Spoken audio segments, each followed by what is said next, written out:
esta clase. Básicamente, digamos, lo que hice fue una especie de ayuda de memoria, que es lo que estoy proyectando, que espero me ayude realmente a recordar las cuentas que quiero describir y bueno, vamos a ver cómo resulta. Pero de vuelta, básicamente mi mayor interés es bueno, que al menos dentro del contexto de mecánica cuántica les quede algo de qué significa el scattering. Ya lo dije varias veces, pero la idea fundamental detrás de scattering es que apenas se descubrió en física que, bueno, se empezó a entender esto de la radiación, los rayos X, por supuesto,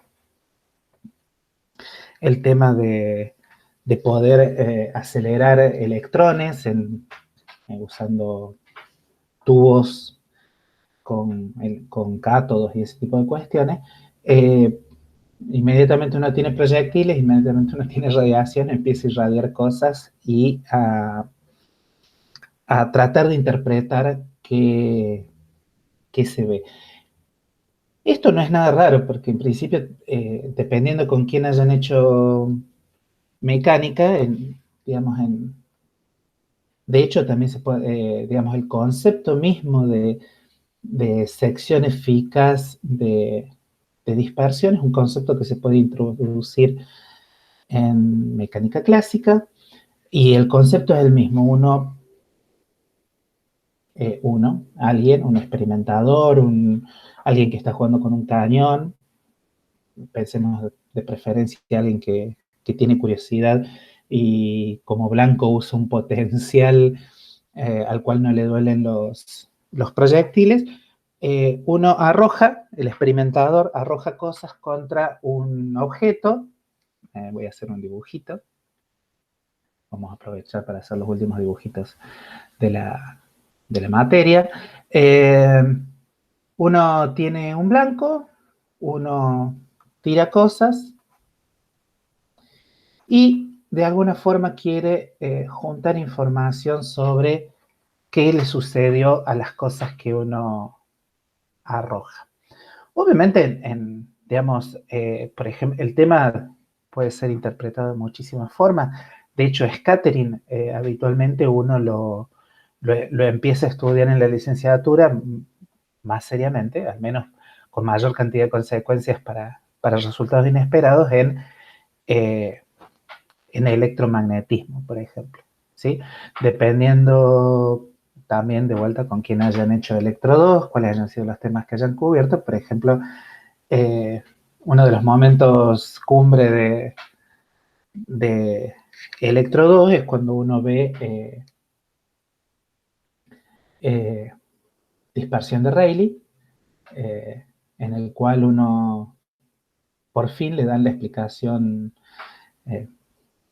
física de por qué los amaneceres y los atardeceres uno ve ese fenómeno del enrojecimiento de la luz, y bueno, y eso tiene que ver con cómo se dispersa la radiación electromagnética en partículas que, bueno, tienen una longitud de onda, perdón, su tamaño es pequeño comparado con la longitud de onda que es irradiada.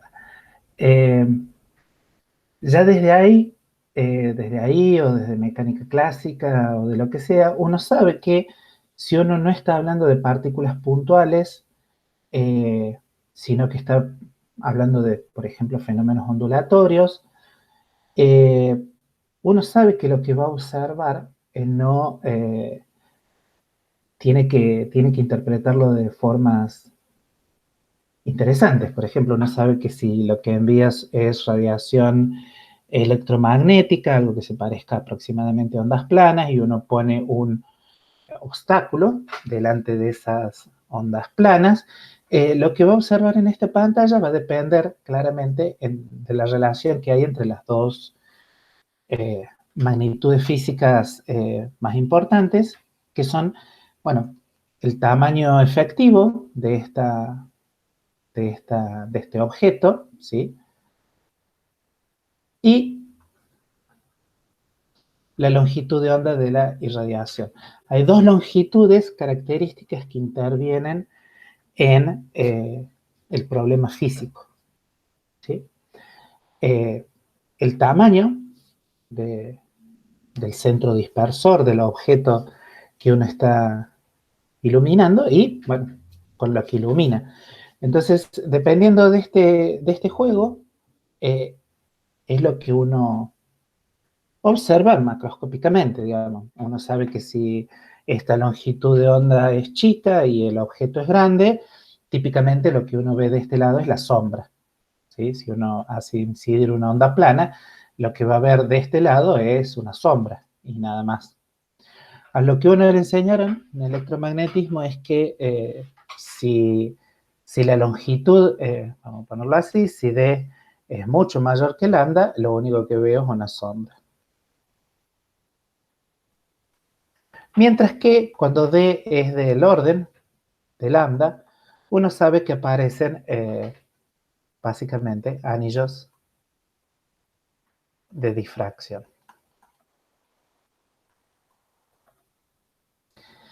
El electromagnetismo, dependiendo del libro que uno utilice, suelen ser un poco confuso en qué es dispersión, qué es scattering, qué es difracción y qué es, bueno, un montón de cosas. En principio, lo único que a uno le interesa es saber que se supone que son todas soluciones a las ecuaciones de Maxwell y que esas soluciones de las ecuaciones de Maxwell siempre se pueden caracterizar como que lejos del blanco el campo electromagnético, es algo parecido a una onda plana, y eh, post el, el, la interacción del campo electromagnético con el objeto, con el blanco, bueno, uno tiene el campo dispersado, el campo resultante de que este, este blanco, ese target ahí dando vueltas, uno sabe que el campo, eh, digamos, el campo no puede ser solamente no tener además de la contribución de la onda plana, eh, va a tener alguna contribución que se parecerá más, de vuelta, insisto, dependiendo de este tamaño, uno lo puede escribir como alguna onda que se aleja con alguna simetría. Esto siempre es un poco confuso también porque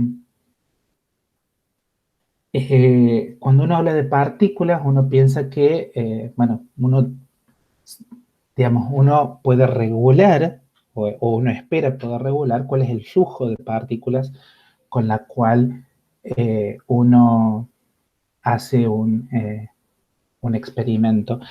Eh,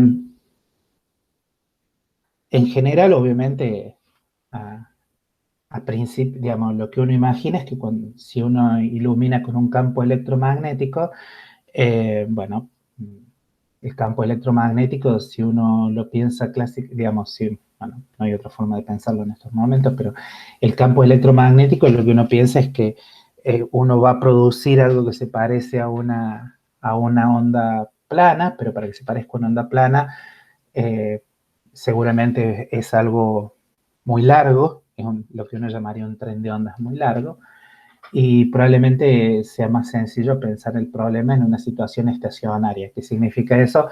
Permanentemente está llegando ondas a, al blanco y permanentemente esto se está dispersando. Entonces, en general, la situación en la que se piensa un experimento de scattering es en una situación estacionaria. El que produce los proyectiles, el que produce el campo electromagnético, lo está produciendo básicamente en forma permanente, donde permanente lo único que quiere decir es que eh, la producción de campo electromagnético se da en tiempos más largos que el que tarda la luz en recorrer todas las distancias involucradas, desde donde se producen las ondas hasta que llega al blanco, hasta que llega al detector. Ese tiempo, el tiempo involucrado en que las ondas viajen, que recorran, todo eso es mucho menor que el tiempo durante el cual se realiza el experimento. Entonces, a todos los fines prácticos uno puede pensar que la situación es estacionaria. Tuvo que pasar mucho tiempo, es algo muy reciente, el hecho de que uno pueda hacer en realidad, pueda bajar tanto el flujo de campo electromagnético, que en realidad hoy se puede hablar de que si uno tiene la noción de que el campo electromagnético está conformado de partículas denominadas fotones, eh, desde hace ya unos cuantos años, pero a lo sumo un par de décadas, es posible pensar en experimentos que se hacen de a fotón. O sea, la producción de campo electromagnético es tan baja que uno puede producir de a un fotón y seguir el experimento realmente de un fotón. O sea, puede seguir el experimento eh, de, a un, eh, de a un proyectil por vez. De hecho, y esto es lo más interesante, también en los últimos años la tecnología ha avanzado lo suficiente como para que estos experimentos de scattering, cuando se hacen con partículas, también se pueden hacer de a una partícula. Hay, después, cuando hagamos un descansito, lo voy a buscar en la literatura. Por ejemplo, se pueden hacer estos experimentos de scattering, bueno, enviando de a un electrón por vez. Y se puede medir qué sucede de a un electrón por vez. O sea, el sueño que tenían los padres de la cuántica de agarrar y decir, bueno, ¿qué sucedería si uno arrojara una partícula lo suficientemente pequeña como para que los efectos de la longitud de onda de de Broglie fueran observables y uno pudiera hacer, por ejemplo, un experimento de doble rendija tirando partículas de a una? ¿Qué es lo que observaría? Eso que para los padres de la cuántica era simplemente un experimento pensado, hoy es una realidad, bueno, una realidad en algunos laboratorios del mundo al menos, pero es un experimento que se puede hacer y se puede contrastar eh, los resultados de lo que uno piensa, digamos, los resultados, las predicciones de la teoría se pueden contrastar con los experimentos en condiciones básicamente ideales o lo más cerca de lo ideal, tan cerca de lo ideal que es increíble en estos momentos. De todas formas, de vuelta, en general las cuentas que uno hace en, para predecir cosas de, de scattering, en general se hacen en situaciones estacionarias. Tengo un flujo estacionario de proyectiles que vienen hacia el blanco de interés y un flujo estacionario de proyectiles que se ven afectados por la presencia del blanco. Entonces,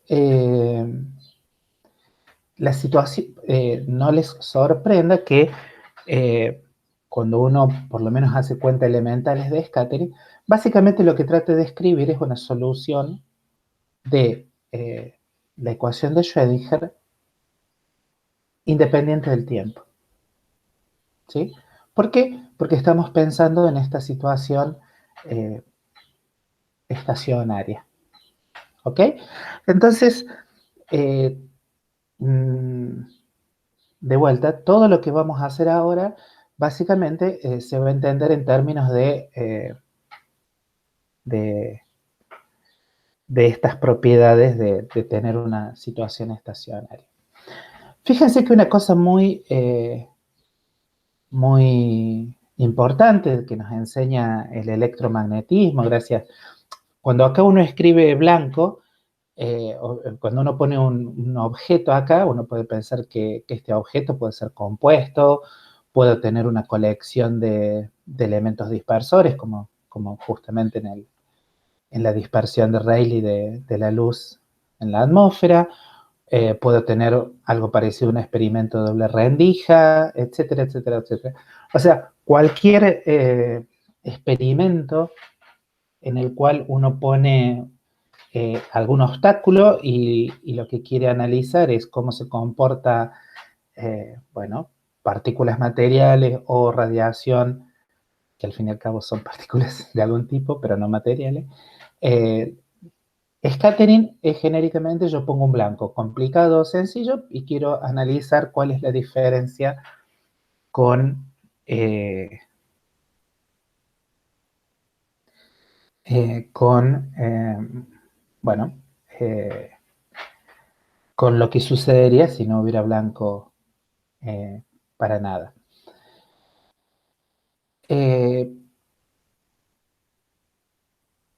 Si uno tiene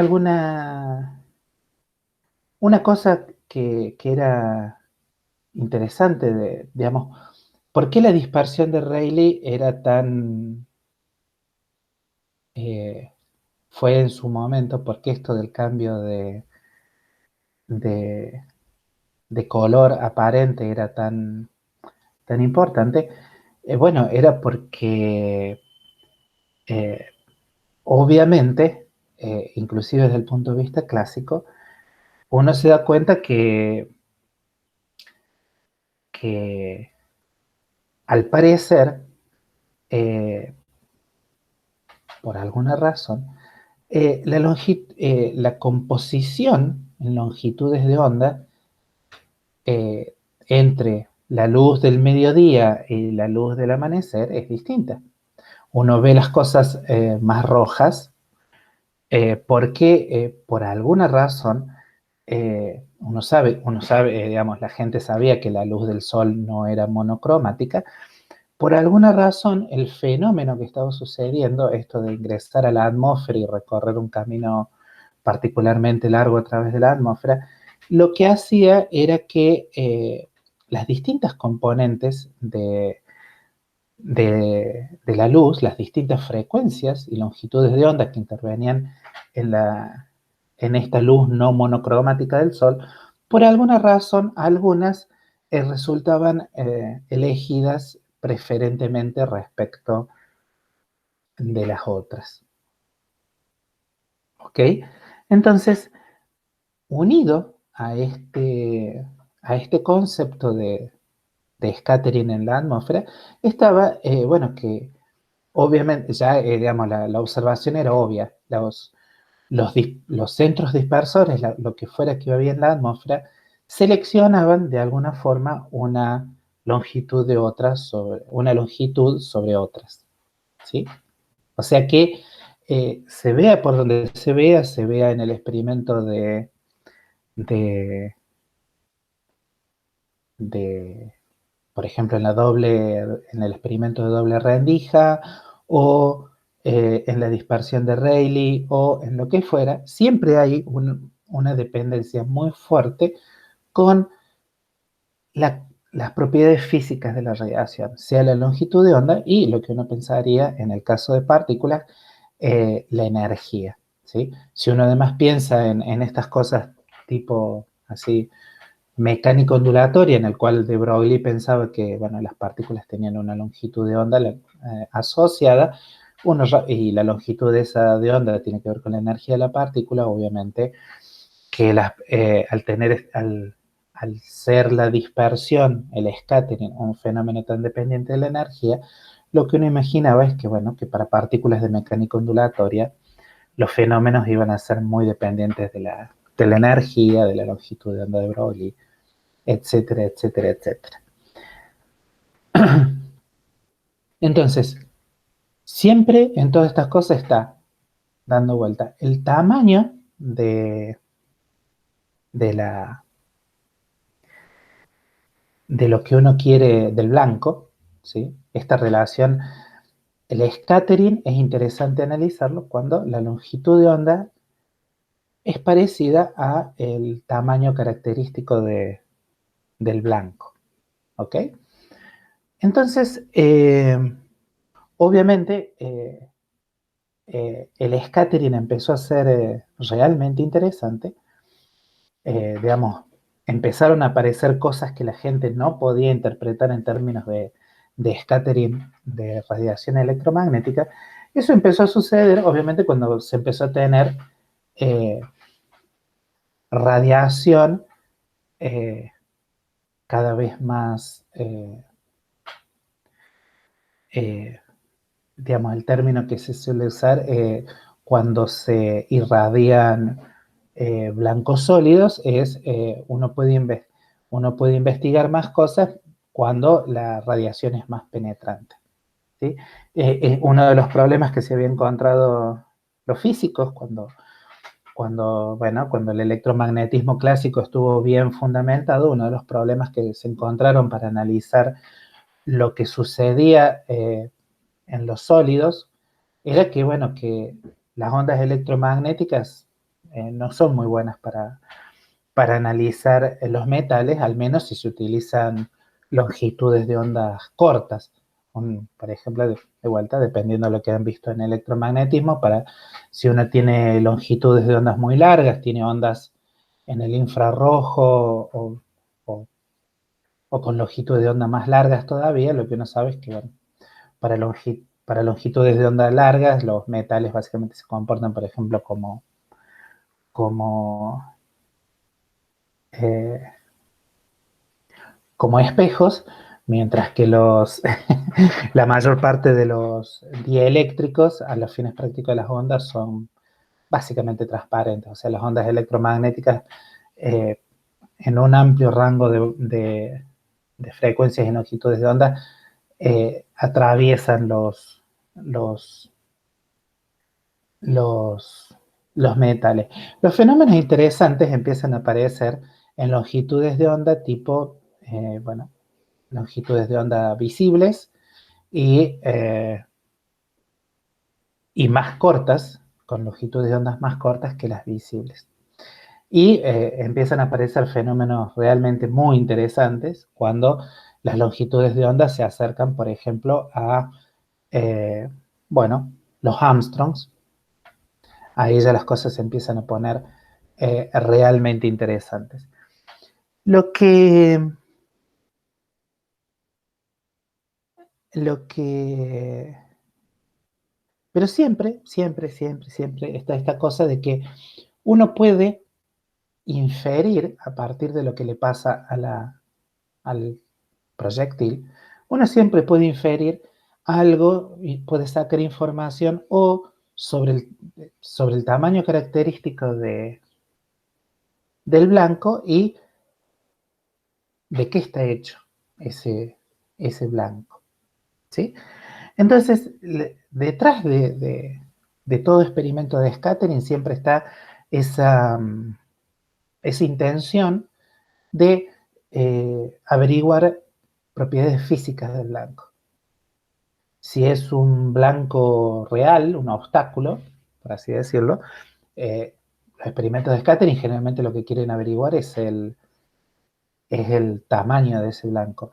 Y si en vez de, si lo que uno está usando para como proyectiles, por ejemplo, una partícula cargada, y ve que esa partícula cargada es deflectada, lo que a uno le interesa saber es, bueno, es cómo es el comportamiento efectivo del potencial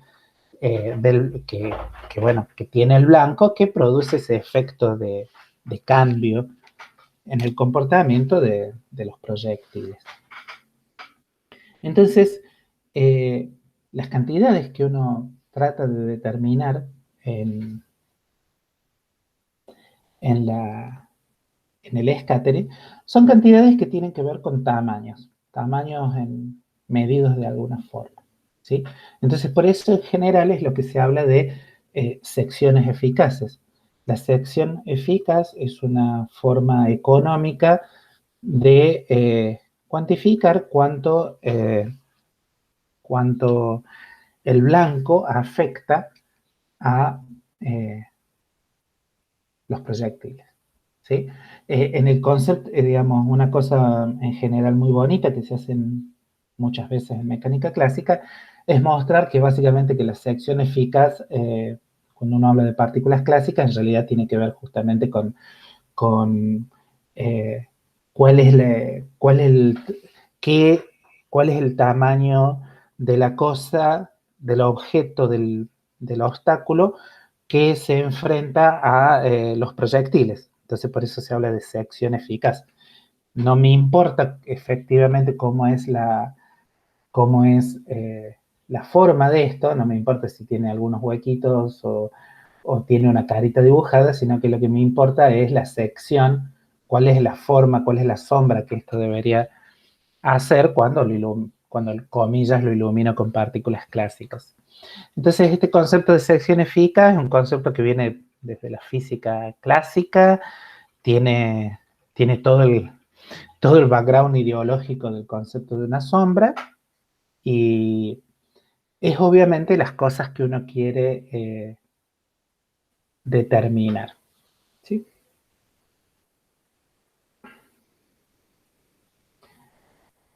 Eh, Depende de la motivación del libro que ustedes lean y de cuándo fue escrito, etcétera, etcétera, etcétera. Lo interesante es que en general, una cosa que uno observa es que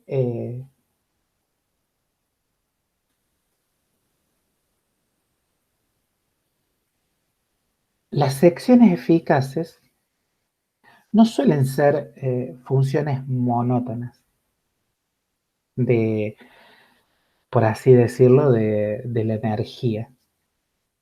¿Sí? Lo que uno, lo que uno imagina, por ejemplo, si uno, de vuelta volviendo a la radiación electromagnética, y uno ilumina, o si uno sabe que la longitud de esta es muy pequeña respecto de este diámetro, lo que uno piensa es que lo que uno observa acá es básicamente una sombra, eh, pero esa sombra se ve mediatizada por de qué tipo de obstáculo tengo acá, si es metálico, es dieléctrico, qué es lo que es. Si lo que uno piensa es que esto es opaco, eh, no deja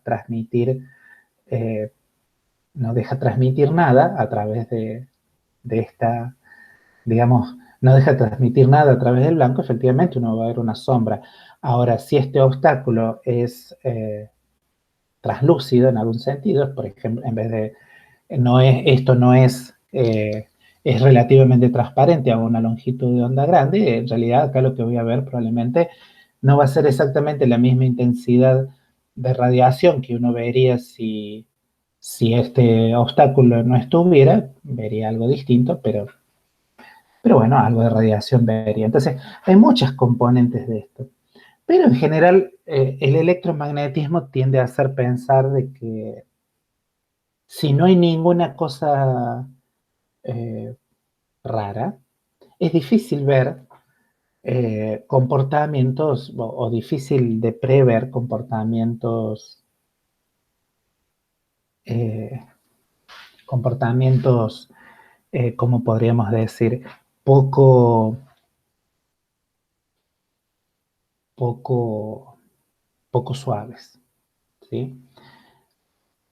De hecho, para que aparezcan comportamientos no monótonos, en general, eh, bueno, eh, al menos con ondas electromagnéticas, uno tiene que elegir blancos muy, muy compuestos, por así decirlo.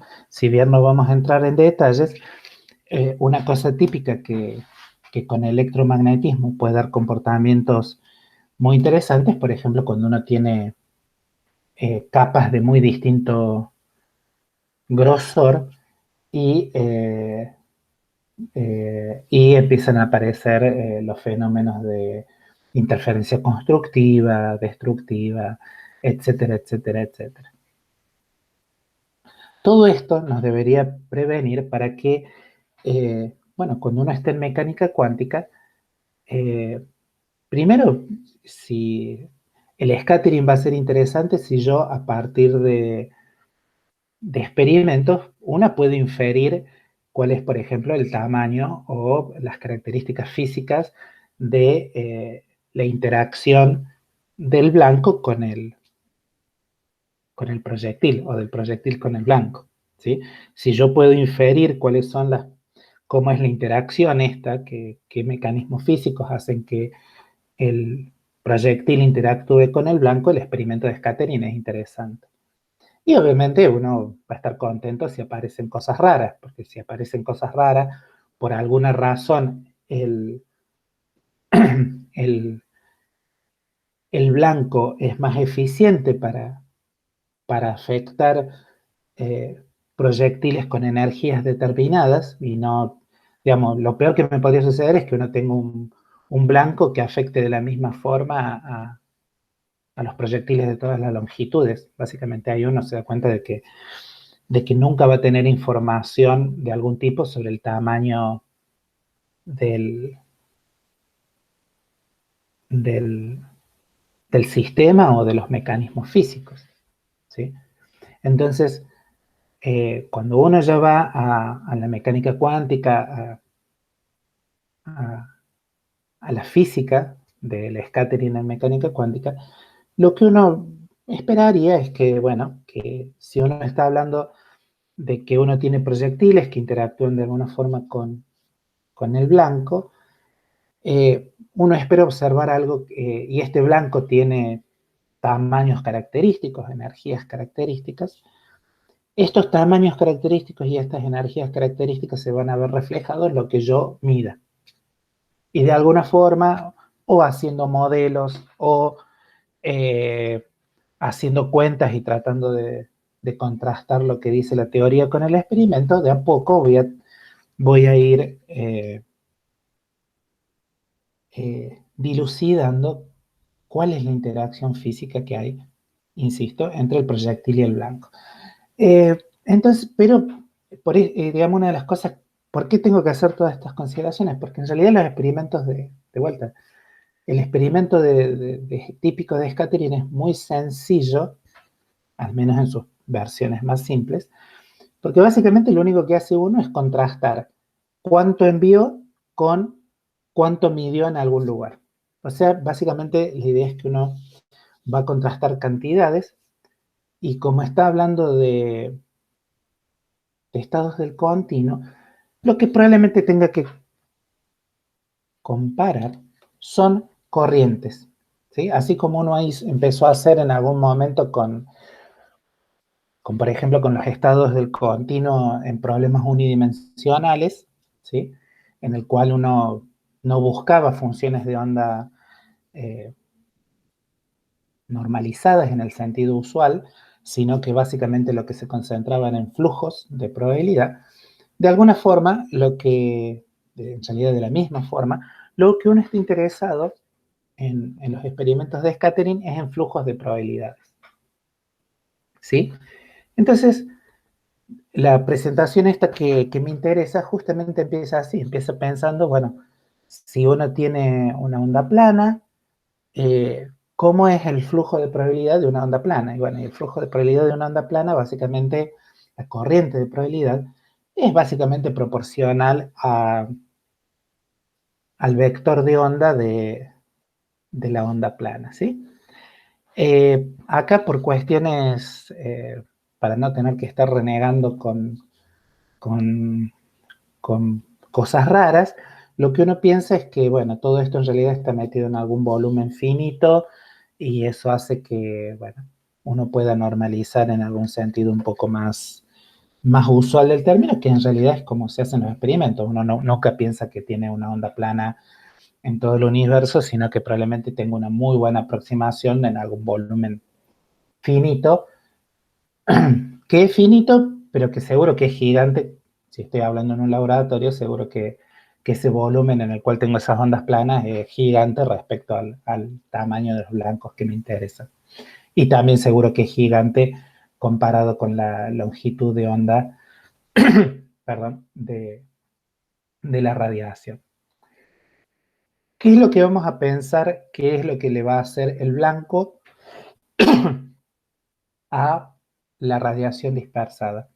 Y vamos a pensar que si la función de onda que teníamos inicialmente era una onda plana, la función de onda que vamos a tener después de que después de vuelta, en un sentido de después muy, muy lábil, porque de vuelta estamos pensando en que vamos a tratar de describir una situación estacionaria, pero la idea es que el blanco, cuando interactúa con el proyectil, produce una onda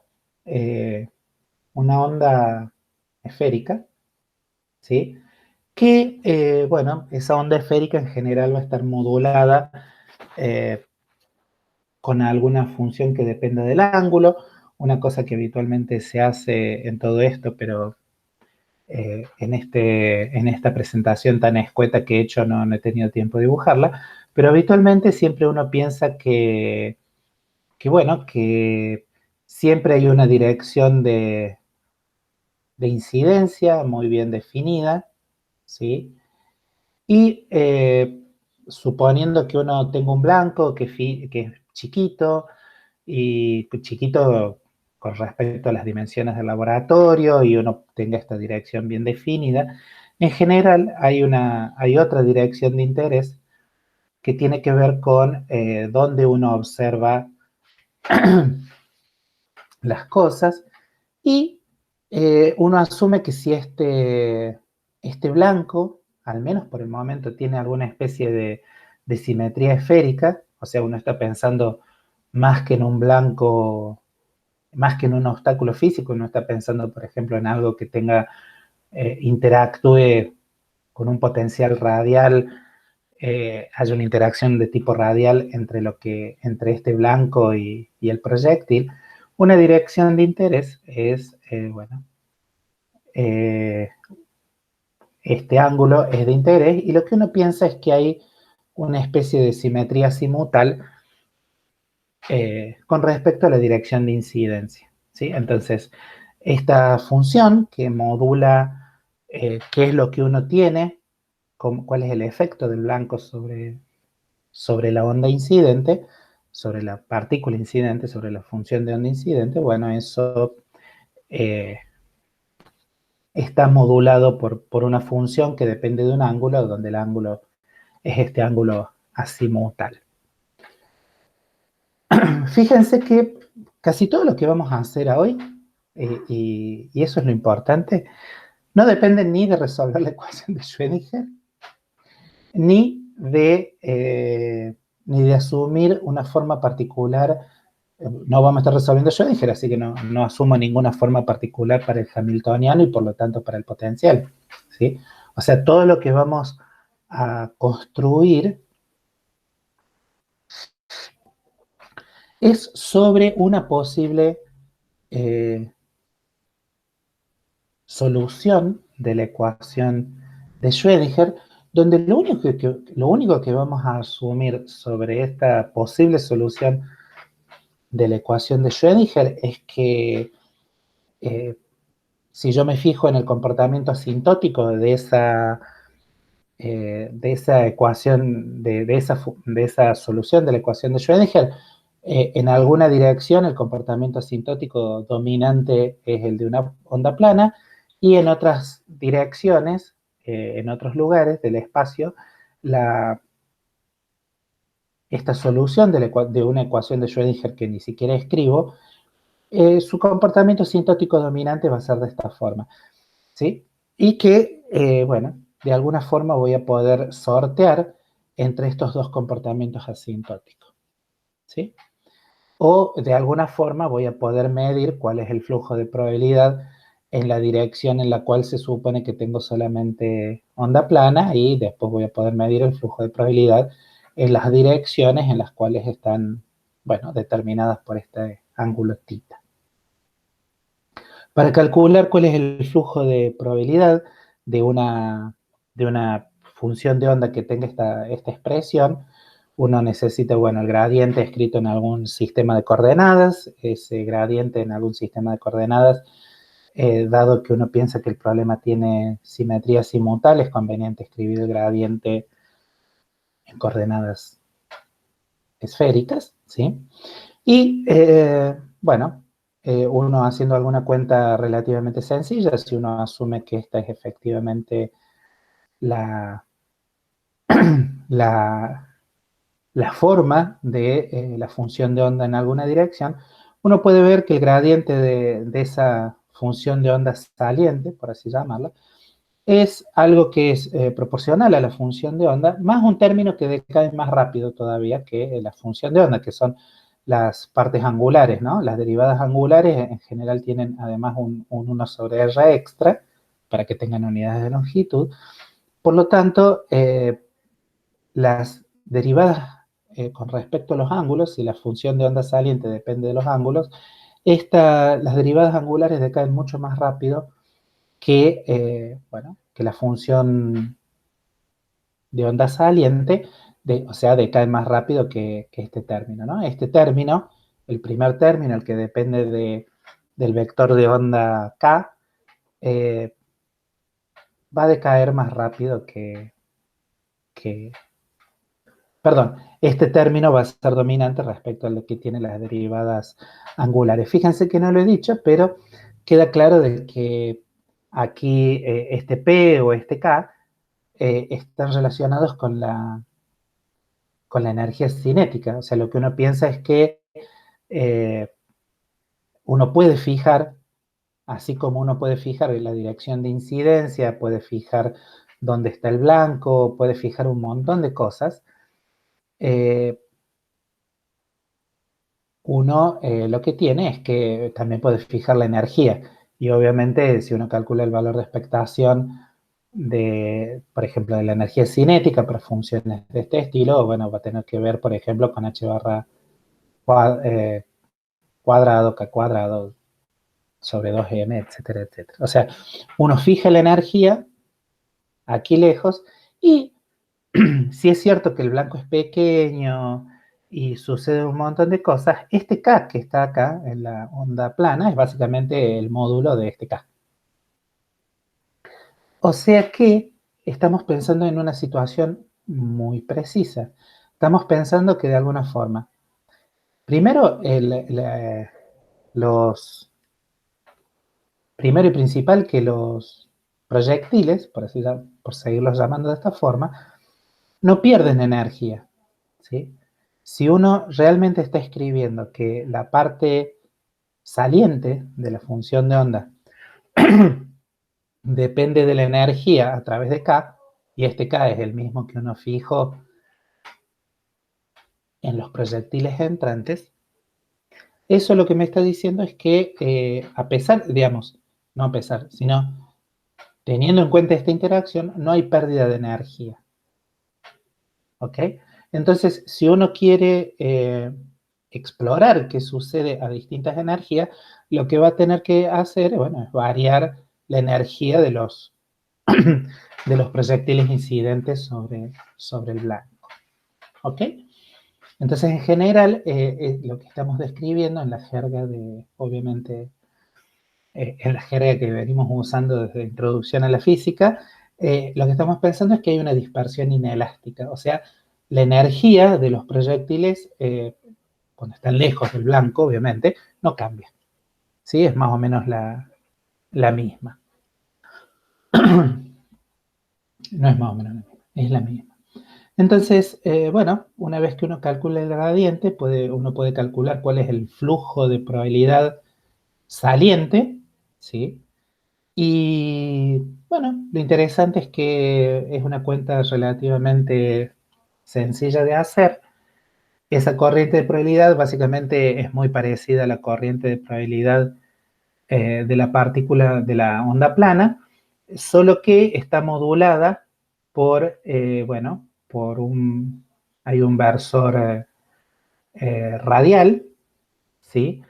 Una función angular que no sabemos qué es, pero suponemos que tiene información sobre el blanco, y bueno, y decae, esta corriente de probabilidad decae como R cuadrada, ¿sí? Esto no es demasiado grave si lo que uno piensa es que, bueno, puede medir esta corriente de probabilidad, uno la puede medir básicamente, por así decirlo, en todos los ángulos sólidos de interés, ¿sí? ¿Y por qué no tiene demasiado problema? Porque si uno quiere ver cuál es el flujo de probabilidad a través de una pantalla, por ejemplo, una pantalla semicircular, de alguna forma lo que uno va a estar calculando es el flujo a través de una superficie, y esa superficie, su tamaño también crece con R cuadrado. Así que si uno mide realmente el flujo de probabilidad a través de una superficie muy grande, en realidad no le va a importar que la corriente de probabilidad, que depende de la posición, decaiga con R cuadrado. ¿Por qué? Porque el ángulo sólido también crece con R cuadrado. Entonces, si uno ve la corriente de probabilidad total, en realidad lo que se va a quedar es con una cantidad finita que va a depender del módulo cuadrado bueno, de la función esta angular, que me dice cómo es el comportamiento de la función de onda saliente.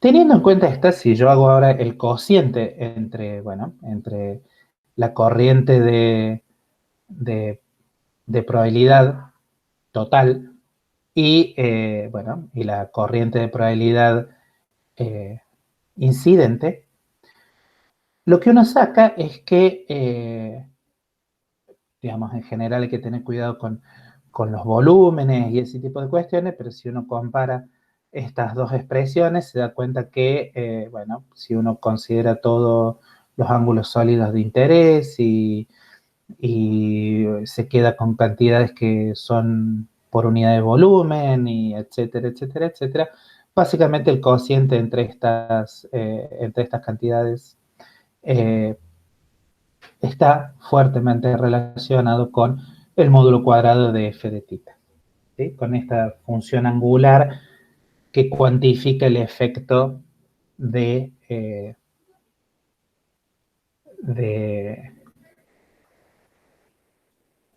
qué es lo que hace el blanco. Fíjense que esta f de θ, uno podría pensar que es algo trivial, pero si uno tiene algún fenómeno tipo los anillos de difracción, lo que uno se imagina es que esta f de θ debería ser una función con picos y valles, ¿sí? Que vayan dando un patrón de difracción, ¿sí? Y ese patrón de difracción solamente puede depender del ángulo azimutal. Entonces, básicamente, esta cuenta muy simple, en la cual no interviene la ecuación de Schrödinger, no interviene ningún potencial, simplemente intervienen algunas suposiciones físicas simples, me dice que existe una cantidad que se llama sección eficaz diferencial. Hay toda una serie hay una jerga bastante grande que habla de la sección eficaz diferencial, cuando uno no se preocupa por el diferencial del ángulo sólido. Hay una sección eficaz total que tiene que ver con bla, bla, bla. No me interesa tanto ese lenguaje, pero sí lo que me interesa es que vean es que, eh, digamos, midiendo cantidades de partículas, sabiendo cuál es la cantidad de partículas que estoy enviando, el flujo de partículas que estoy enviando, y midiendo flujos de partículas en, en distintas direcciones, uno puede determinar esta cantidad que se llama sección eficaz, ¿sí? Y esto es independiente de si uno cree que la ecuación de Schrödinger se puede resolver o no se puede resolver, ¿sí? Simplemente estoy haciendo una suposición sobre cómo es el comportamiento asintótico de las soluciones de la ecuación de Schrödinger, independiente del tiempo. ¿Por qué? Porque estamos, de vuelta, queriendo hacer cosas en una situación estacionaria.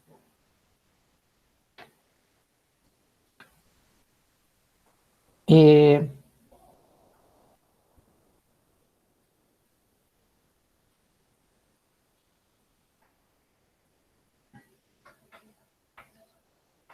Hay muchas formas de tratar de cuantificar este módulo cuadrado de f de θ.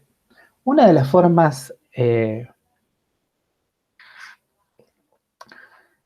más sencillas, lo cual no quiere decir que sea la más sencilla de medir, en algunos casos puede ser la más sencilla de calcular, es a través de lo que se llama los corrimientos de fase. ¿Sí? Entonces, lo que nosotros queremos hacer ahora es agarrar y decir, ¿cómo puedo calcular esta cantidad f de tita? ¿Cómo puedo hacer para calcularla o dar una forma aproximada, etcétera, etcétera? ¿Sí? Entonces, el concepto que vamos a introducir es lo que se llama un corrimiento de fase. ¿Ok?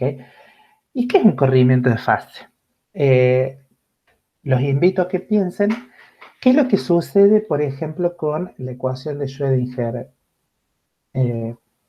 para un problema radial. O sea, fíjense que acá esta ecuación de Schrödinger que hemos escrito es la ecuación de Schrödinger para un potencial radial, ¿sí? Que depende solamente de la distancia a un centro. Fíjense que ya nos hemos cargado el momento angular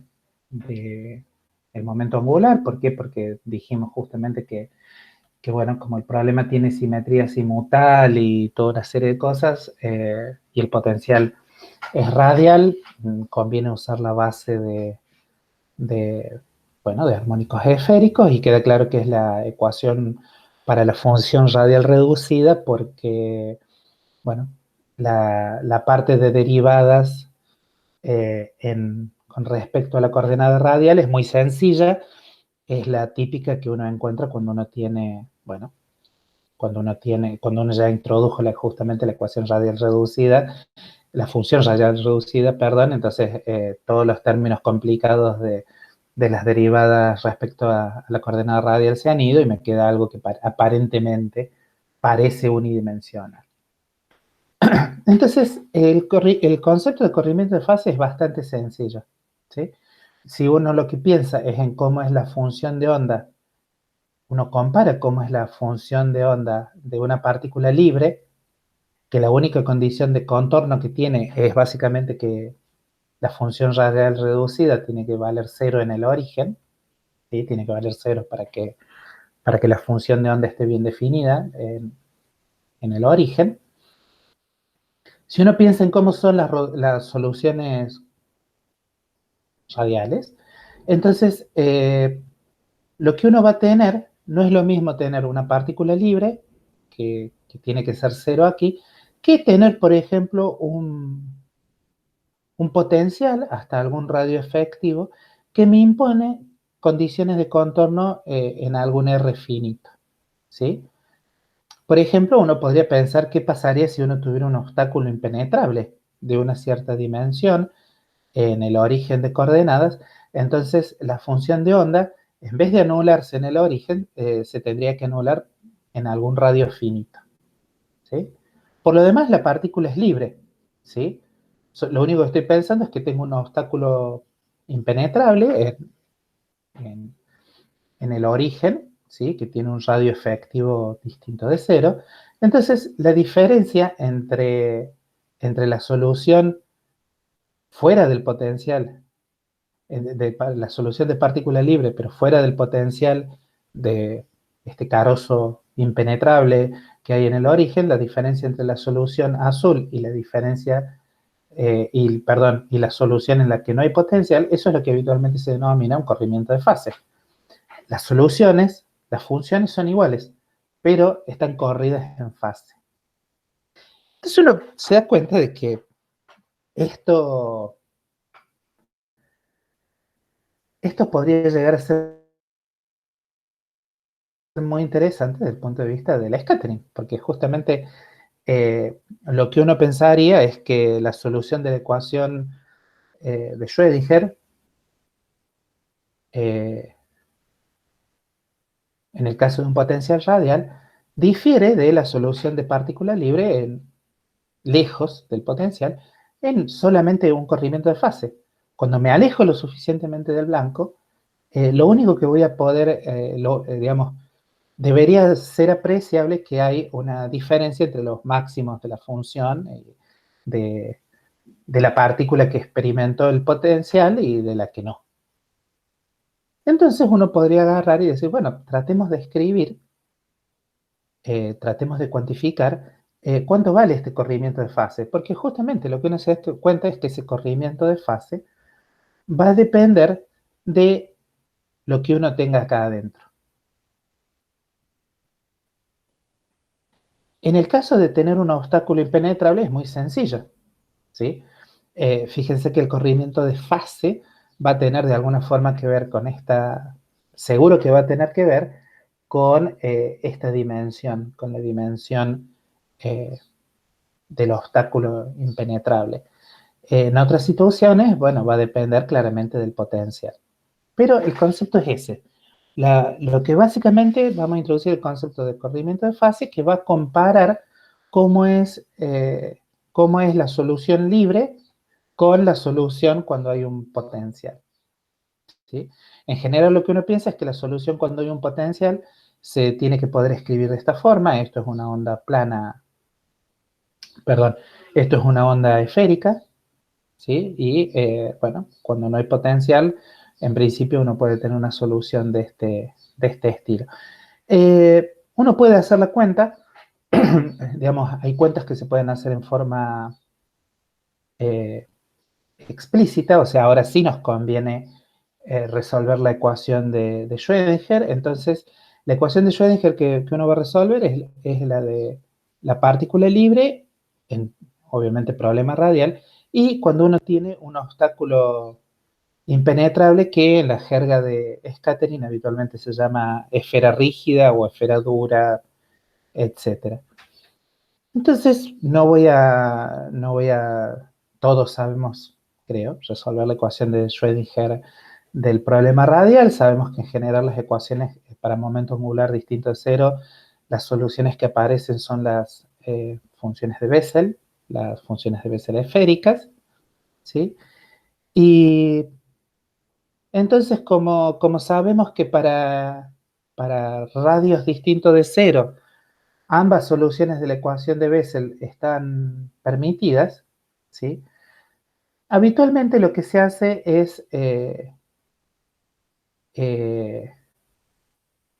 es hacer dos cosas, por así decirlo. Una, decir, bueno, eh, el concepto este de corrimiento de fase hay que generalizarlo, ¿sí? Hay que generalizarlo de alguna forma.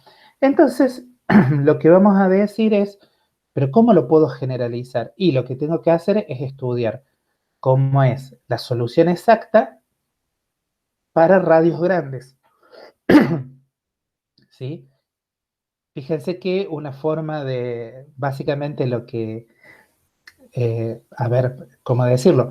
Para donde, cuando uno tiene la partícula libre, ¿sí? Fuera del potencial de la esfera rígida, uno lo podría escribir de esta forma, ¿sí? Para momento angular nulo. Y uno puede reescribir esto como una única función trigonométrica, ¿sí? Definiendo delta, y delta, bueno, tiene que ver con el cociente entre A y B. ¿Sí? Eso es una cuenta bastante sencilla, está hecha en todos los libros, no es demasiado difícil darse cuenta. Acá lo único que tengo que usar, por ejemplo, es cuál es utilizar el seno de la suma, y si utilizo el seno de la suma, claramente lo que me queda es que, por ejemplo, lo voy a escribir para que a nadie le queden dudas. ¿Qué es lo que tengo? Fíjense que el seno de KR más delta, seguro lo puedo escribir como el seno de KR por el coseno de delta más el coseno de KR por el seno de delta. Entonces fíjense que si uno agarra y dice, bueno, hago el cociente entre la parte que es de coseno con seno, ¿sí? Si hago el cociente entre ambas partes, entre ambas contribuciones, uno lo que saca es que la tangente de delta es básicamente el cociente, si lo pienso en estos términos, es el cociente de, bueno, A sobre B. ¿Ok? Entonces, lo que se hace cuando uno no tiene que cuando uno no considera la solución radial simple que se produce para L igual a 0, sino que considera una solución para L distinto de 0 y las funciones que aparecen ya no son las trigonométricas, lo que se hace es igual defino, que el corrimiento de fase tiene que ver con el cociente entre las dos soluciones linealmente independientes de la ecuación diferencial. ¿Sí? Entonces, la tangente, y eso uno lo puede escribir de una forma bastante sencilla, la tangente de delta se define directamente como el cociente entre las dos soluciones, entre las dos contribuciones, pero vamos a ponerlo así para escribir menos, entre las dos soluciones linealmente independientes de la ecuación de Schrödinger.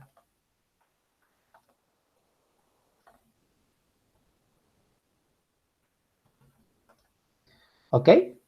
Entonces, no me importa si las dos soluciones linealmente independientes de la ecuación de Schrödinger son funciones de Bessel. Yo defino que la tangente del corrimiento de fase es el cociente entre, bueno, los coeficientes que están multiplicando a las dos soluciones linealmente independientes de la ecuación diferencial. Obviamente, para un problema particular, estos coeficientes dependerán del potencial, de condiciones de contorno, etcétera, etcétera, etcétera. Tendrán que ser determinados para el potencial particular, ¿ok?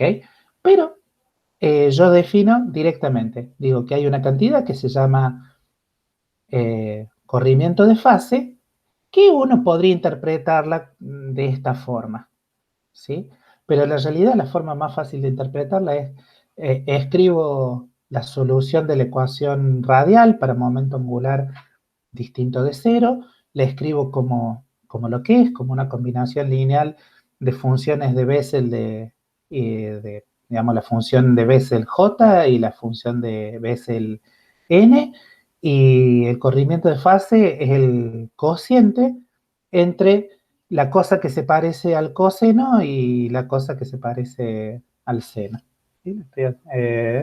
Supongamos que lo estoy escribiendo justo al revés acá. La tangente de B sobre L, está bien. La tangente es seno sobre coseno, coseno sobre seno. La tangente es seno sobre coseno. Sí, probablemente este es B sobre A. Disculpen. No, pero está bien. Porque uno tiene que igualar eso a cero, o hacer alguna cosa. Bueno, en B sobre A. Bien. Lo interesante es que uno diría, bueno, pero ¿esta definición tendrá algún sentido? Recordemos que esta definición para la tangente de delta tendrá algún sentido. Y bueno, como uno va a analizar las funciones estas, probablemente uno las analice analice el comportamiento asintótico. El comportamiento asintótico de las funciones de Bessel esféricas, afortunadamente, se parece a, bueno, a funciones trigonométricas simples. Y ahí uno ve que efectivamente definir el corrimiento de fase de esta forma asintóticamente tiene sentido. ¿Sí? Asintóticamente tiene sentido. De vuelta, lo interesante es que si uno tiene una esfera rígida, por ejemplo, o sea, uno tiene una condición de contorno homogénea para un radio finito, uno puede resolver exactamente la ecuación de Schrödinger. ¿Sí? La ecuación de Schrödinger para una esfera rígida se puede resolver en forma exacta, y básicamente lo que uno tiene es que hay una condición de contorno homogénea en un radio finito, para cada una de las soluciones, para cada una de las componentes con número cuántico L distinto. Entonces, si uno hace esto, uno puede calcular el cociente este de B sobre la componente, digamos, puede calcular el cociente este de B sobre A, y bueno, y ese cociente es proporcional a las funciones de Bessel evaluadas en el radio. Entonces, fíjense que lo que estamos haciendo de alguna forma es decir, no se preocupe usted por lo que tiene, por estos corrimientos de fase que tienen total sentido cuando, bueno, uno habla de lo que pasó, de lo que sucede a momento angular nulo o lo que sucede con por ejemplo, en una dimensión, este razonamiento también sería bastante sencillo. Defina un corrimiento de fase que tiene que ver con el cociente de las amplitudes respectivas de las soluciones del problema radial reducido, ¿sí? Y lo que vamos a ver, que eso lo vamos a ver ahora después de que hagamos una interrupción, lo que vamos a ver es que estas constantes que determinan el corrimiento de fase, ¿sí? Que van a tener, fíjense que si el potencial fuera más complicado que una esfera rígida, no me importa, total, tanto J sub L como N sub L son una base de funciones para expandir cualquier solución de la ecuación de Schrödinger radial. ¿Ok?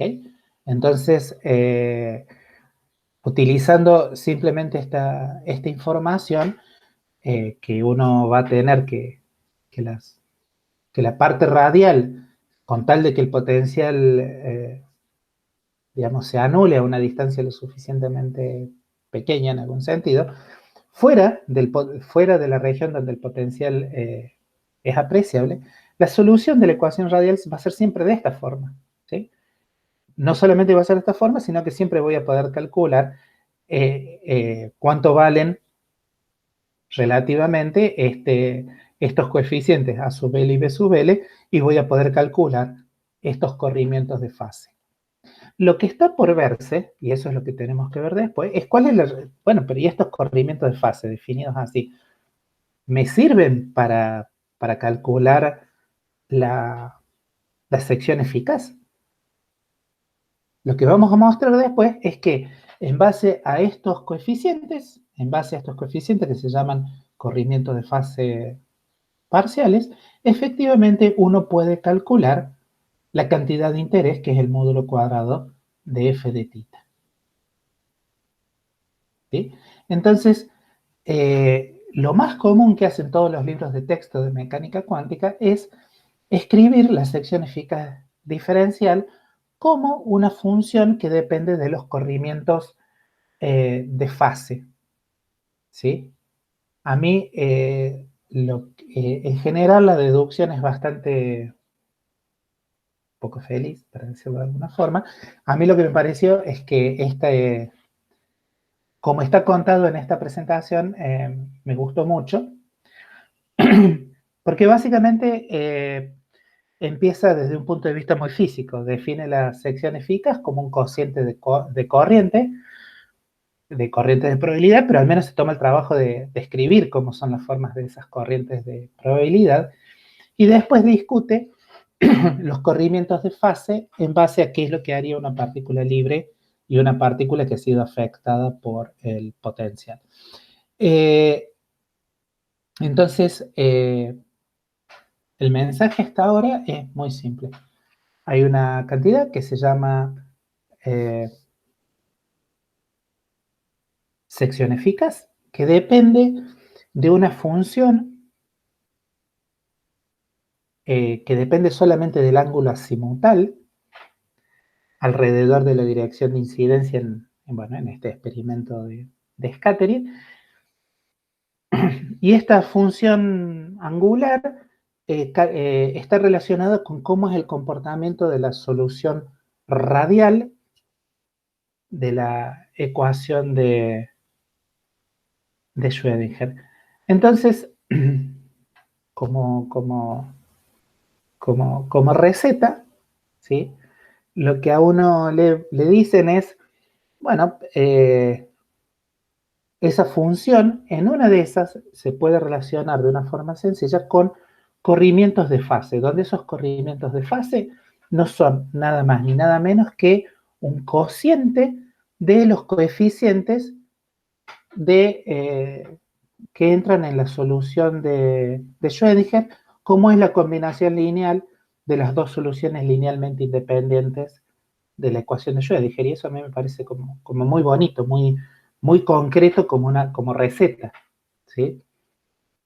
Resuelva la ecuación de Schrödinger, calcule, usted sabe que la solución de la ecuación de Schrödinger, donde el potencial es nulo, es de esta forma, calcule los coeficientes A L y B sub L, calcúlelos bien, calcúlelos explícitamente, utilizando toda la maquinaria que usted tenga a disposición, y con eso va a determinar una cantidad que vamos a llamar corrimiento de fase sub L. Y nuestra finalidad es escribir la sección eficaz en términos de estos corrimientos de fase, que son estos coeficientes de la ecuación diferencial. Entonces, fíjense que finalmente calcular la, la sección eficaz es muy parecido a un problema de métodos. En un problema de métodos, uno resuelve la ecuación diferencial y si tiene una suma sobre una base de funciones, lo que hace es calcula todos los elementos de las combinaciones lineales de esa base de funciones y bueno, y en general ahí se queda. Bueno, ahora lo que me están diciendo es que hay una cantidad que se llama sección eficaz, que es medible, que depende del cociente de esos coeficientes. Cosa que a mí me parece como muy bonita. Hagamos un descanso de unos 5 minutos y largamos a las 10:25. Ya seguimos.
Hola, ya volví, discúlpenme. Ni sé que ahora dije que iba a volver, pero bueno. Entonces, ¿qué es lo interesante que hemos dicho hasta acá? Una, hay una cantidad experimental que tiene que ver con lo que multiplica a la parte de, digamos, que uno puede interpretar como una onda esférica de la función de onda eh, de un problema en el cual hay un potencial radial.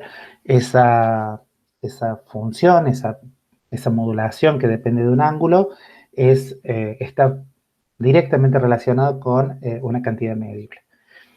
Lo que queremos sistematizar es cómo puedo relacionar esa cantidad medible con cosas que habitualmente uno resuelva en la ecuación de Schrödinger. Y bueno, lo que se ha prometido hasta ahora es que si uno es capaz de escribir la ecuación de Schrödinger en las regiones donde el potencial es nulo, uno la puede escribir como una combinación lineal de funciones de onda de Bessel, entonces uno va a poder determinar unas cantidades intermedias que se denominan corrimientos de fase.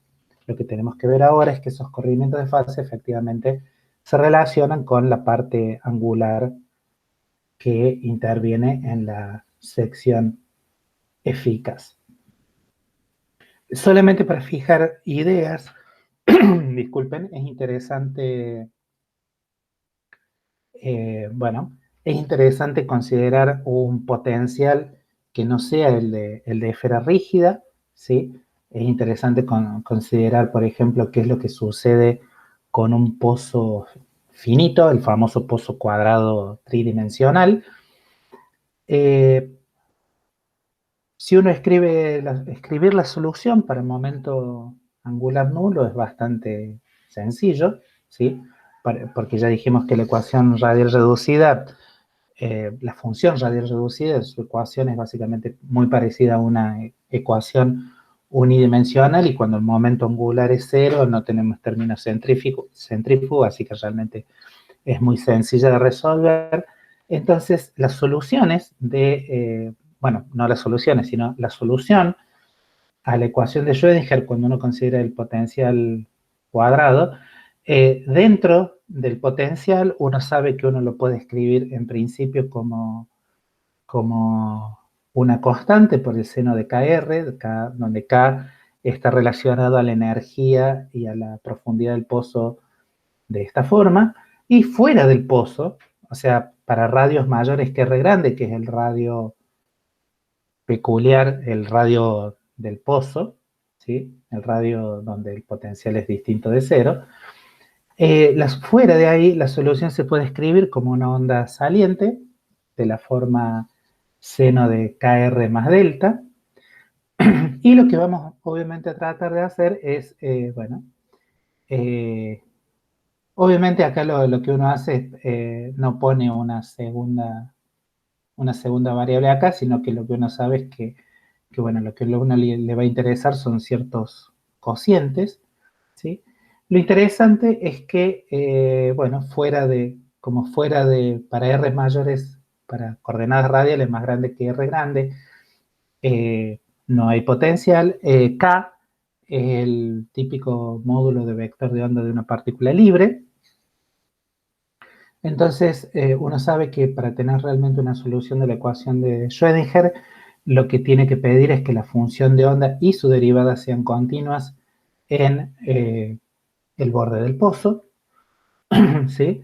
Y bueno, y traqueteando, finalmente uno logra escribir una ecuación para delta, ¿sí? Y el corrimiento de fase, que en este caso es muy claro, la interpretación que el corrimiento de fase tiene que ver con haber escrito la ecuación de Schrödinger fuera del pozo de esta forma, lo que uno puede encontrar casualmente es que, bueno, puede despejar delta en forma completamente analítica y delta depende lo interesante de este ejercicio no es que uno pueda resolver esto, sino que, al menos en esta forma, es evidente que delta depende de la energía, no solamente a través de cada chico, sino a través de cada grande, o sea, depende de la energía y de la profundidad del pozo, y también depende del tamaño efectivo del pozo, ¿sí? Lo interesante de este resultado es que uno puede ver que los corrimientos de fase, por ejemplo, tienen algún comportamiento interesante, son funciones, uno puede analizar o tratar de analizar si delta es una función creciente o decreciente de la energía, es una función creciente o decreciente del radio, o si inclusive si no es una función monótona y tiene, bueno, comportamientos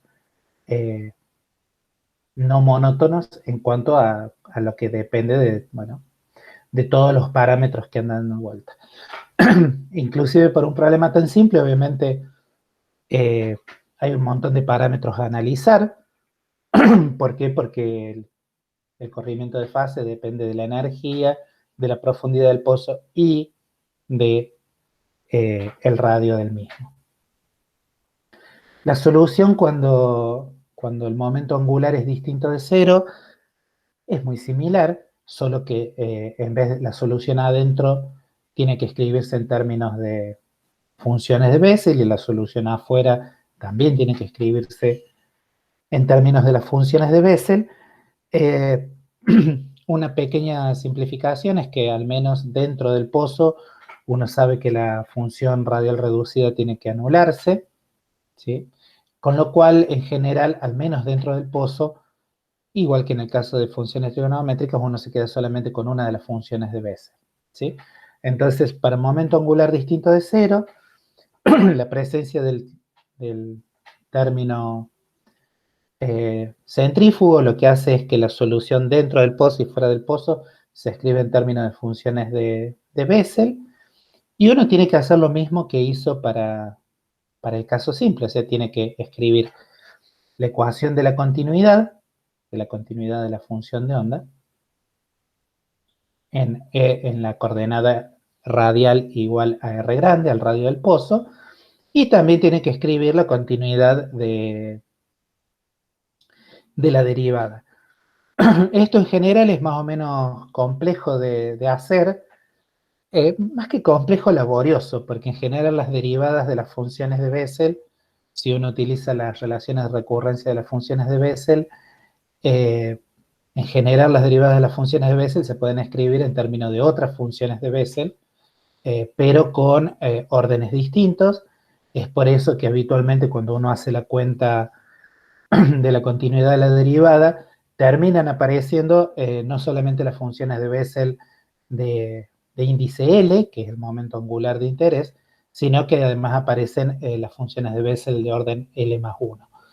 De todas formas, esto no complica tanto las cosas, y recordando que habíamos dicho que, fíjense que queda un sistema de ecuaciones que permite obviamente resolver, encontrar expresiones analíticas para los coeficientes A sub L y B sub L, y si uno trabaja incansablemente y escribe el cociente entre las cantidades B sub L y A sub L, que ya dijimos que esa es la definición de la tangente del corrimiento de fase, lo que uno encuentra es una expresión bastante compacta que, que se puede escribir en términos de, si se trabaja bastante, se puede escribir totalmente en términos de las funciones de Bessel de orden L y de orden L más 1, ¿sí?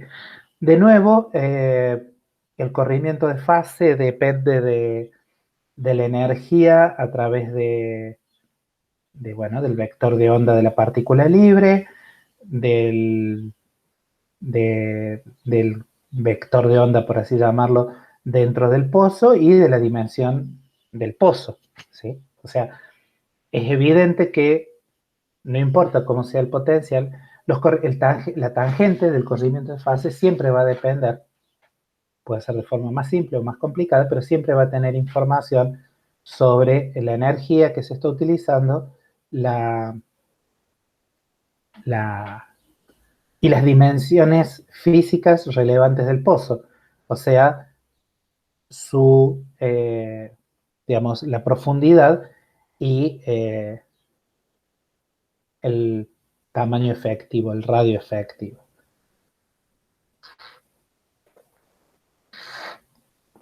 Una cosa que alguna gente suele hacer es decir, bueno, esta expresión es muy compleja, ¿cómo la puedo chequear? Y bueno, la chequeo aunque más no sea para L igual a 0 y veo si me da lo mismo que la expresión sencilla en términos de senos y cosenos, y efectivamente eso se puede hacer de una forma bastante directa. Y ya está.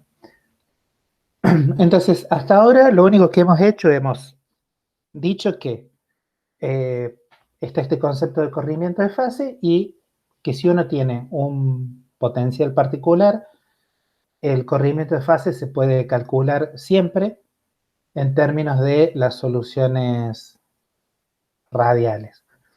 Entonces, fíjense que además, pero hemos hecho algo muy raro, porque lo que hemos hecho, hemos dicho, bueno, si lo hemos hecho para momento angular fijo. Entonces uno podría decir, pero nadie garantiza que si uno está haciendo un experimento de scattering, por así decirlo, el momento angular vaya a ser una cantidad fija. Y esto es cierto. Entonces, obviamente, una expresión general va a tener que involucrar una suma, probablemente, sobre distintas contribuciones de momento angular. De todas formas, como afortunadamente la ecuación de Schrödinger es una ecuación lineal, es posible que el hecho de considerar funciones, soluciones de la ecuación de Schrödinger que no tengan momento angular bien definido no moleste a la hora de buscar soluciones, ¿sí? Entonces, lo que se hace es, bueno, habíamos dicho que la sección eficaz aparecía cuando uno descompone a la función de onda como una onda entrante, una onda plana, y una contribución que uno le puede llamar la parte saliente, que se escribe de una forma muy particular. Entonces lo que se hace es se escribe la onda plana y la contribución al estilo onda saliente, ambas contribuciones se escriben como sumas sobre una base de funciones, ¿sí? Donde esa base de funciones, obviamente, como estamos tratando un problema radial, la base de funciones preferida es funciones radiales por armónicos esféricos, ¿sí? Entonces, casi todos los libros acá coinciden, lo que hacen es escribir a la onda plana. Uno dice, bueno, efectivamente la onda plana, la parte incidente, el vector de onda, uno lo va a elegir a lo largo del eje Z para que el ángulo de scattering coincida con el ángulo azimutal del sistema de coordenadas esféricos. Entonces la expresión que es de la forma, la contribución de onda plana, que es la exponencial de E a la IKR, se puede escribir como una exponencial del módulo de cat por R por el coseno de θ. Esta expresión se puede escribir bastante simplemente en términos de los armónicos esféricos, ¿sí? Y si uno asume que efectivamente lo que le interesa es que haya, digamos, esta es la expresión en armónicos esféricos, pero en realidad en la exponencial solamente aparece el ángulo azimutal, así que uno puede simplificar aún más y escribir solamente para los armónicos esféricos cuando m es igual a 0, o sea, solamente me quedan los polinomios de Legendre. Y bueno, y además uno puede particularizar y decir, bueno, uno sabe que las soluciones separadas de cuando una parte de, digamos, las soluciones separadas de la ecuación de Schrödinger van a ser de la forma momento, perdón, polinomios de Legendre por funciones de Bessel, eso uno lo sabe de muchos lados, entonces, ¿para qué vamos a estar escribiendo funciones radiales que no sabemos cuáles son? Sino que directamente lo que decimos, bueno, escribimos e a la i kr coseno de θ en función de las soluciones separadas de la ecuación de las soluciones separadas de la ecuación de Schrödinger, y pensamos que eso es una combinación lineal sobre todos los números cuánticos L permitidos. Por cierto, en realidad uno puede calcular estos coeficientes en forma cerrada, y la expresión es bastante sencilla de los coeficientes de la expansión de e a la i kr coseno de θ en función de las funciones de Bessel esféricas y de los polinomios de Legendre, dice que los coeficientes son básicamente la constante imaginaria, la L, por 2L más 1. ¿Qué es lo que tiene que hacer uno a continuación? Y bueno, si habíamos dicho que la otra parte de la ecuación de Schrödinger, perdón, de la ecuación de Schrödinger dependía de una función de θ, escribimos la expresión más general que puede tener una función que dependa del ángulo azimutal. Obviamente esa expresión lo único que involucra son los polinomios de Legendre. Y por conveniencia decimos que esta expansión es de la forma 2L más 1 por a sub L más K. Esto es simplemente para que uno acá se da cuenta que ya hay un coeficiente 2L más 1, entonces voy a escribir esta expansión en esta forma tan particular, ¿sí? Y dijimos que la sección eficaz diferencial era el módulo cuadrado de esta cantidad. Bueno, calculo el módulo cuadrado y además puedo agarrar y decir, bueno, la sección eficaz total es la sección eficaz diferencial integrada en el ángulo sólido, con lo cual me puedo cargar un montón de cosas. Básicamente lo que uno se da cuenta es que cuando uno calcula el módulo cuadrado de esto, quedan un montón de términos cruzados de los polinomios de Legendre, pero dado que los polinomios de Legendre son ortogonales entre sí, cuando uno integre, la expresión que queda solamente depende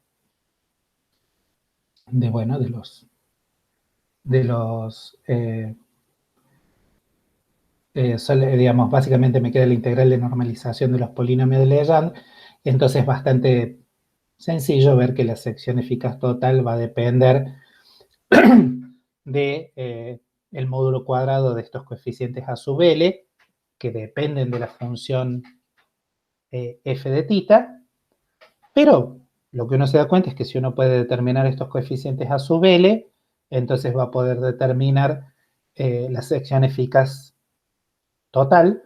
¿Por qué? Porque la sección eficaz total es básicamente una suma sobre L de coeficientes numéricos por el módulo cuadrado de los coeficientes a sub L.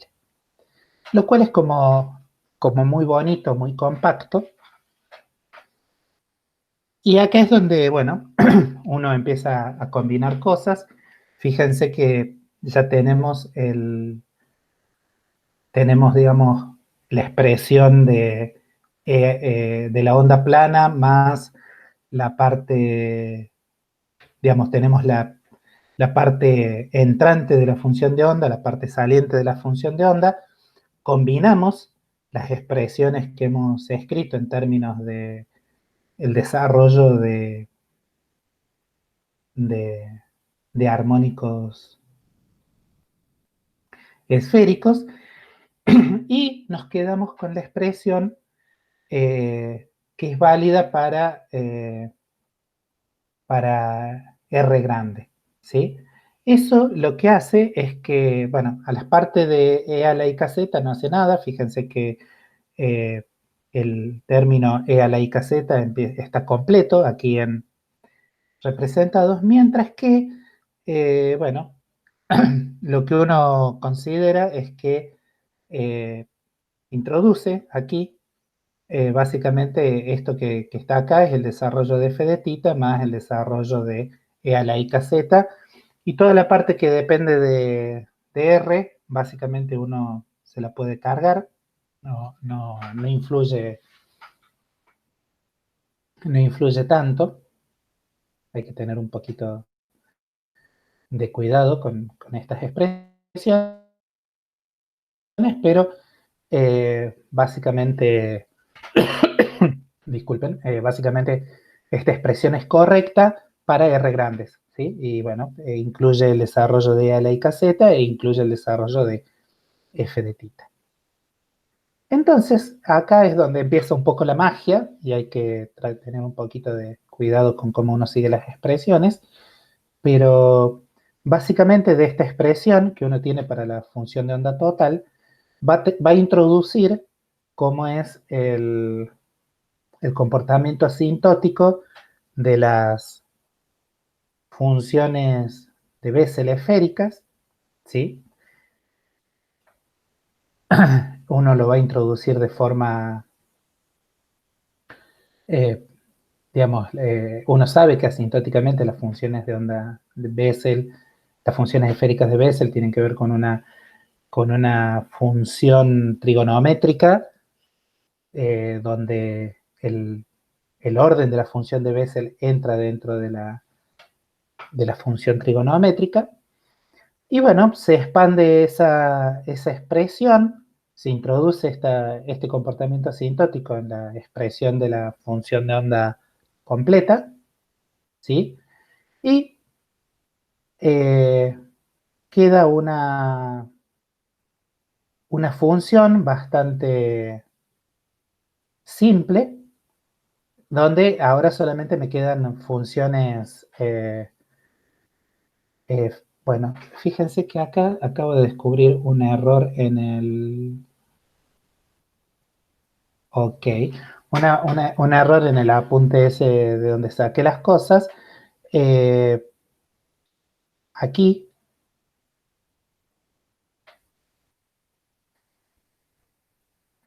eh,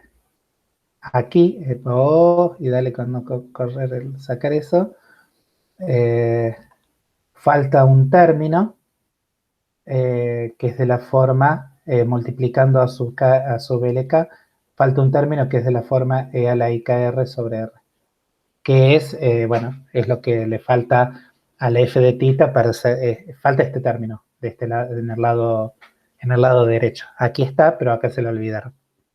¿Sí? Acá simplemente lo que hicieron fue reemplazar el desarrollo de F de tita, pero uno puede considerar que cada uno de estos A sub L de K está multiplicado por L I K R sobre R. Acá sí lo incluyen a ese término, ¿sí? Fíjense que de aquí, de esta línea a esta línea, la única diferencia es que uno introduce el comportamiento asintótico de la función de Bessel, ¿sí? El comportamiento asintótico de la función de Bessel, vamos a trazar un circulito, el comportamiento asintótico de la función de Bessel es esto que está aquí.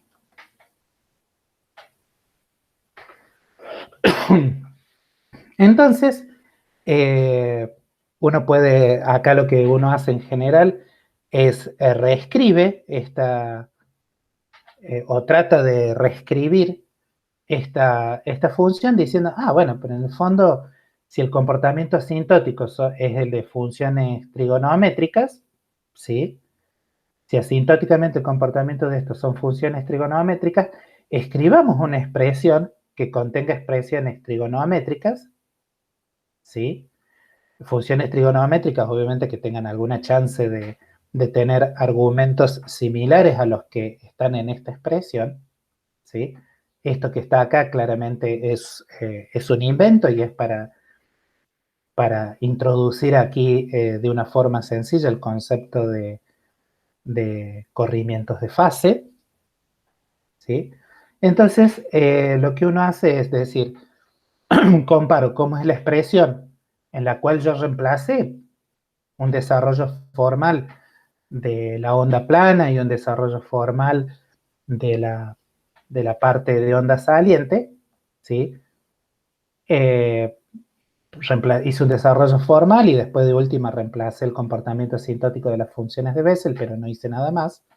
no hice nada más sofisticado que eso, y quiero compararlo con una expresión asintótica en la cual lo que multiplica a las funciones, perdón, a los polinomios de Legendre, sean funciones trigonométricas que en su definición aparezca claramente el corrimiento de fase. Entonces lo que voy a hacer es igualar estas dos expresiones. Una en la cual pongo directamente funciones trigonométricas que dependen de corrimientos de fase, y la que tiene la expansión formal bueno, de la onda plana y de la onda saliente. Si uno hace eso, los coeficientes de la expansión en términos de funciones trigonométricas que dependen de un corrimiento de fase, para que estas dos expresiones sean iguales, como es una serie en L, es una serie que depende de los polinomios de Legendre, que son una base, obviamente para que estas dos series sean iguales, tienen que ser iguales coeficiente a coeficiente, perdón, término a término. Entonces eso lo que me dice es que la relación que hay entre los coeficientes de la expansión formal y de la expansión en términos de funciones trigonométricas que dependen de un corrimiento de fase definido para cada momento angular, la relación que hay entre esos coeficientes está dada en esta expresión tan simpática, que escrita de forma más cortita, digamos, aquí, perdón, los coeficientes C sub L, uno los puede, cuando iguala estas series, puede escribir C sub L en términos de la parte de coeficientes. Esta es lo que da la ecuación, ¿sí?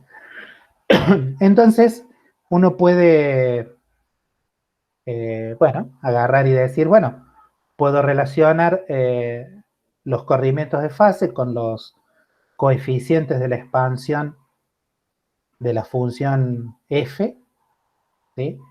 Y obtengo esta expresión tan bonita. Y si introduzco esta expresión tan bonita que me relaciona los corrimientos de fase con los coeficientes de la expansión de f, y reemplazo en la, en la sección eficaz total, lo que obtengo es una expresión que depende solamente de los corrimientos de fase parciales, ¿sí? Estos coeficientes que dependen de solamente cómo son las soluciones de la ecuación radial en términos de cuando comparo un término para L fijo, cuando comparo cómo es el cociente de los dos términos que dependen de la función de Bessel J y la función de Bessel N. Uno podría decir, bueno, esta expresión capaz que es difícil de evaluar, no es tan difícil de evaluar. Esta es la expresión en la cual típicamente muchos de los libros se detienen, no justifican paso a paso cómo obtener esto. Hay un montón de suposiciones bastante fuertes. La primera vez que a uno se lo cuentan, uno no lo cree, pero después si sigue paso a paso, no es más difícil que escribir expansiones formales en términos de armónicos esféricos o de polinomios de Legendre, la onda entrante y la onda saliente, y después comparar expresiones asintóticas para la función de onda en términos del desarrollo formal, en términos de desarrollo formal en el sentido de incluir las funciones de Bessel, o de un desarrollo formal en términos de funciones trigonométricas corridas en un corrimiento de fase, que lo que uno espera es que estas expresiones sean iguales asintóticamente, nunca pueden ser iguales eh, porque no hay forma, digamos. Una es una solución formal de la ecuación de Schrödinger y la otra es simplemente una cosa que uno espera obtener lejos, ¿sí? Esto no es nada más que decir que tengo una especie de ondas esféricas que es una base de ondas esféricas trigonométricas o alguna cosa por el estilo. Lo interesante es que esta expresión se puede utilizar si uno da, por ejemplo, un potencial particular. Estos corrimientos de fase se pueden evaluar en forma numérica y acá, bueno, este gráfico se lo tengo que agradecer a Sofía porque, bueno, en una especialidad que ella está cursando, evaluó valientemente evaluó estos coeficientes, estos corrimientos de fase sin saber muy bien de dónde salía esta expresión, evaluó la, la sección eficaz total para un potencial particular y, bueno, de alguna forma lo que hizo fue determinar estos corrimientos de fase en forma aproximada, básicamente comparando cómo eran las soluciones radiales de la ecuación de Schrödinger. Y bueno, y esto o sea, no es que lo use porque lo muestro, porque eh, tiene, digamos, el potencial particular que se usó para sacar este gráfico es un potencial que no es un pozo finito, pero es un potencial cuya dependencia espacial es un potencial que decae muy, muy rápidamente con la distancia y que tiene una profundidad y un radio, podríamos decirlo, efectivo. Y lo que uno puede hacer, estudiando las soluciones numéricas, es ver que, bueno, que los lugares donde se producen estos picos, su altura, la distancia entre los picos y demás, dependen fuertemente bueno, de la profundidad del pozo, o de la profundidad de este potencial, dependen del radio, ¿sí? De forma bastante sutil, pero sin duda bien distinguible. Aquí, bueno, básicamente se variaban algunos de los coeficientes del potencial y lo que uno ve es que la sección eficaz realmente cambia mucho. Y además ve que la sección eficaz es una función altamente, digamos, tiene un comportamiento altamente no monótono, ¿sí? Tiene máximos, tiene mínimos, de hecho puede tener varios máximos. Aquí básicamente lo que se mueve es la energía, bueno, de la partícula incidente. No sé cuánto les habrá quedado de todo esto, yo lo que espero es que les quede que en general uno puede caracterizar al scattering por algunas cantidades simples, ¿sí? Cantidades simples que en principio pueden relacionarse con la solución perdón, saqué la presentación, se puede, digamos, de vuelta, lo más importante de todo esto es que scattering realmente es una situación en la cual uno puede relacionar